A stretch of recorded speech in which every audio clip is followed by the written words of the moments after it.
আসসালামু আলাইকুম বন্ধুরা, আপনারা কেমন আছেন? আশা করছি যে যেখান থেকে ভিডিও দেখছেন অত্যন্ত ভালো আছেন। আজকে আমি একটা নতুন রেসিপি নিয়ে এসেছি, সেটা হচ্ছে আমি সুজি দিয়ে একটা উপমা তৈরি করে দেখাবো। সেটা আপনার বাচ্চাদের টিফিনে দিতে পারবেন, সকাল বিকেল নাস্তা হিসেবে খেতে পারবেন এবং সামনে মাহে রমজান আসতেছে, ইফতারের রেসিপিটা আপনারা রাখতে পারেন, অনেকটা হেলদি হবে।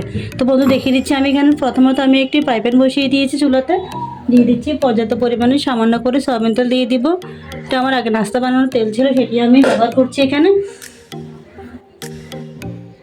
বন্ধুরা আমার তেলটি প্রায় গরম হয়ে গেছে আমার উপমার। এখানে আমি কিছু সবজি নিয়েছি, দেখুন বন্ধুরা, এখানে আমি একটু বড় সাইজের পেঁয়াজ কুচি করে নিয়েছি, এখানে সামান্য কিছু টমেটো কুচি, এখানে 3টি মতো কাঁচামরিচ ফালি নিয়েছি কুচি করে, কিছু তেজপাতা কুচি করে নিয়েছি, আর নিয়েছি আমি কিছু ক্যাপসিকাম ছোটো ছোটো করে টুকরা করে নিয়েছি, আর একটা ছোটো সাইজের একটা আলু কুচি করে নিয়েছি, আর এখানে নিয়েছি আমি সামান্য কিছু গাজর কুচি।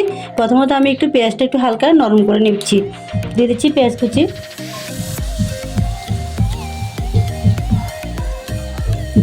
পেঁয়াজ কুচিটা আমার দিয়ে দেওয়া আছে, এটা আমি একটু হালকা একটু নরম করে নেব। বন্ধুরা এখানে পেঁয়াজটি নরম হয়ে গেছে, এবার আমি এখানে দিয়ে দিচ্ছি আধা চামচের মতো আদা রসুন বাটা একসাথে দিয়ে দিচ্ছি, দিয়ে আবার একটু পেঁচলের সাহায্যে নিয়ে নিচ্ছি। এবার আমি এখানে যে সবজিগুলো দেখিয়েছিলাম সেই সবগুলো সবজি এখানে অ্যাড করে দিচ্ছি, অ্যাড করে ভালো করে মিশিয়ে নেব আবারও।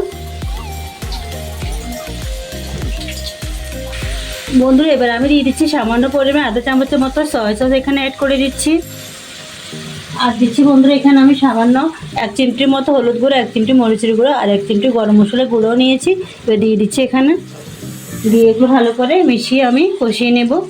এখানে আমি কোনো পানি অ্যাড করব না, যতটুকু আমি তেল দিয়েছি তেলের মাধ্যমে এগুলো আমি হালকা ভেজে নেব। বন্ধুরা এখানে আমি হাটের মুঠের 1 মুঠো মটরশুঁটি দিয়ে দিচ্ছি এখানে, আর দিয়ে দিচ্ছি আমি 1 চিমটির মতো গোলমরিচের গুঁড়ো দিয়ে দিচ্ছি এখানে, আর দিয়ে দিচ্ছি সামান্য পরিমাণে 1 চামচের মতো টমেটো সসও দিয়ে দিচ্ছি, দিয়ে একটু ভালো করে সিদ্ধ করে নেব। সিদ্ধ হওয়া পর্যন্ত আমাদেরকে অপেক্ষা করতে হবে। বন্ধুরা এই রেসিপিটা অত্যন্ত মজাদার, তারপর রমজানে হেলদি হিসাবে এটি খেতে পারবেন, কোনো সাইড এফেক্ট নাই, কোনো শরীরে কোনো ক্ষতি করবে না। এই সবজি দিয়ে উপমাটা তৈরি করে নেবেন, আপনার ছোটো বড়ো সকলেই পছন্দ করবেন। একবার তৈরি করে খাওয়ালে প্রতিদিন আপনাকে বানিয়ে দিতে রিকোয়েস্ট করবে। তো বন্ধুরা আমি এটা সিদ্ধ করে নেব। বন্ধুরা এবার দিয়ে দিচ্ছি আমি এখানে স্বাদ মতো লবণ দিয়ে দিচ্ছি, লবণ দিয়ে আবারও পেঁচুলের সাহায্যে ভালো করে সবজিগুলো মিশিয়ে নেব। ভালো করে মিশিয়ে নেওয়া শেষ, আমি একটু ঢাকা দিয়ে ঢেকে রান্না হওয়া পর্যন্ত অপেক্ষা করব। বন্ধুরা আমার সবজিটি প্রায় সিদ্ধ হয়ে গেছে, এবার আমি এখানে কিছু বাদাম নিয়েছি, আগে থেকে 1 ঘন্টা আগে ভিজিয়ে রেখেছিলাম, সেই বাদামগুলো এখানে অ্যাড করে দিচ্ছি, দিয়ে আবার একটু ভালো করে সবজির সাথে মিশিয়ে নেব আমি। বন্ধুরা এবার আমি এখানে 1 চামচের মতো চিনি অ্যাড করতেছি। বন্ধুরা দেখুন 1 চামচ আমি চিনি দিয়ে দিচ্ছি, চিনিটা এখানে মিশিয়ে নেব। মিশিয়ে নিয়ে ভালো করে আবার মিশিয়ে নিচ্ছি, বাদাম সবজি চিনি একসাথে মিশিয়ে নেব। তবে মাঝখানে একটু জায়গা ফাঁকা করে দিব, ফাঁকা করে দিয়ে এখানে আমি একটু ডিম সিদ্ধ করে নিয়েছি আগে থেকে, ডিমটা মাঝখানে দিয়ে দিচ্ছি। বন্ধুরা ডিমটা একটু হওয়া পর্যন্ত আমাদের অপেক্ষা করতে হবে। বন্ধুরা আমার ডিমটি প্রায় অর্ধ সিদ্ধ হয়ে গেছে, এবার আমি সবজির সাথে ভালো করে ডিমটি মিক্স করে দিচ্ছি, ভালো করে মিশিয়ে নেব। বন্ধুরা আপনাদের কাছে আমি অনেক অনেক কৃতজ্ঞ যারা আমার চ্যানেলটি সাবস্ক্রাইব করে রেখেছেন এবং ভালো ভালো মতামত দিচ্ছেন। আপনাদের একটি মতামতই আমাদের আগামী দিনের পথ চলার অনুপ্রেরণা। তাই আপনাদের কাছে রিকোয়েস্ট রইল, যারা আমার চ্যানেল এখন নতুন রয়েছেন, আমার চ্যানেলটি এখনও সাবস্ক্রাইব করেননি, সেই সকল বন্ধুদের কাছে আমার রিকোয়েস্ট রইল আমার চ্যানেলটি সাবস্ক্রাইব করে রাখবেন আর পাশে থাকা বেল আইকনে ক্লিক করে রাখবেন, যাতে নতুন নতুন ভিডিওগুলো আমার আপনাদের নোটিফিকেশন চলে আসে। তো বন্ধুরা আমার সবজির সাথে ডিমগুলো মিক্স করা হয়ে গেছে, আর আমি একটু আর কয়েক সেকেন্ডের মধ্যে এভাবে নাড়তে থাকবো যাতে আমার সবজিগুলো শুকিয়ে যায়। বন্ধুরা আমার সবজির পানিগুলো সবগুলো শুকিয়ে গেছে, একটু পানি আমি এখানে রাখিনি। এখানে আমি আগে থেকে 1 বাটি সুজি ভেজে নিয়েছিলাম, ভেজে হালকা ব্রাউন কালার করে নিয়েছি।